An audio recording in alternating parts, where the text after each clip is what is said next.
Hello everybody and welcome back to another video. Today I'm going to show you how to put your VTX output power on a switch in under 5 minutes.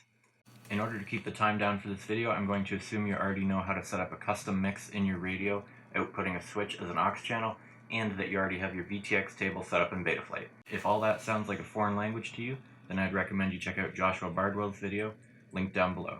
But if you know how to do all that, let's get started. Okay, first we're going to head over to the VTX CLI settings in the Betaflight Github, and we're going to scroll down to the change VTX power levels using an aux channel. So this is the code that you're going to need to use. I'll leave this in the description below so you can just copy it. But basically you have index, aux channel, VTX band, VTX channel, VTX power, start range, and end range. The index is just how you keep track of each line of code. The aux channel starts from 0, so this is 2, so that would be aux 3. And then if you have VTX band, VTX channel, or VTX power at 0, it will ignore it and just go on to change whatever you actually changed. So in this case, it would be changing from output power 1, 2, and 3 when the switch is in between this position, or this position.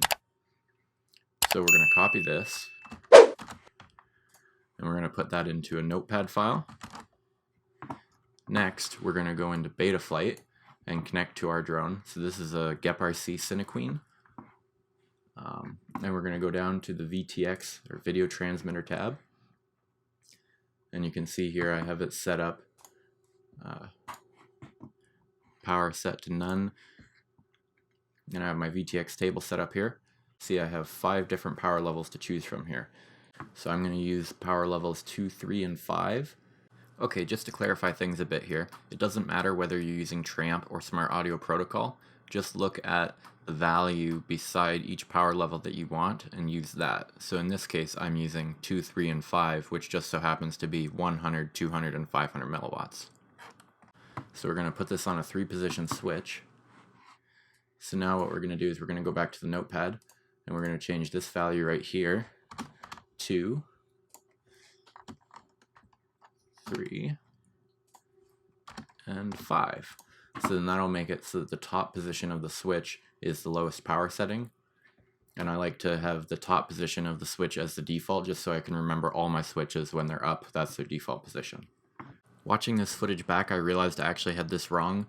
I had it set to aux 3 with the 2 value there, but I have my switch set up on aux 4. So if you have your switch set up on aux 3, just leave it. But if it's set up on aux 4, you're going to want to change it to 3 or to whatever value your aux channel is set up on for the switch. So now we're going to copy this and go back into Betaflight, go to the CLI, paste that there, and then hit save. Enter.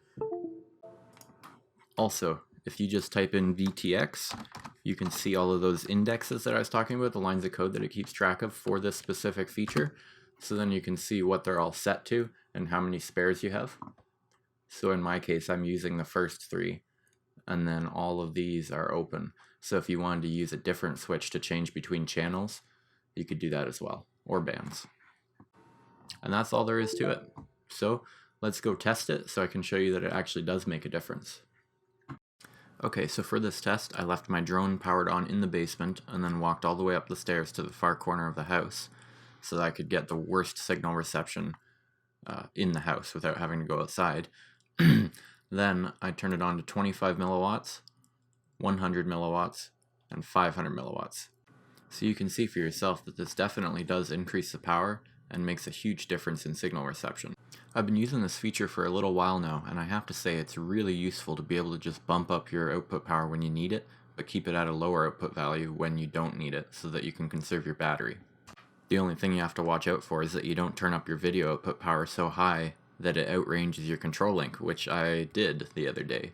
Apparently 500 milliwatts can easily outrange FrSky's control link because I fail-safed at the end of the driveway. But anyway, thank you so much for watching this video. I hope you found it useful. If you did, please hit that like button, check out my other videos, and consider subscribing. Thanks for watching.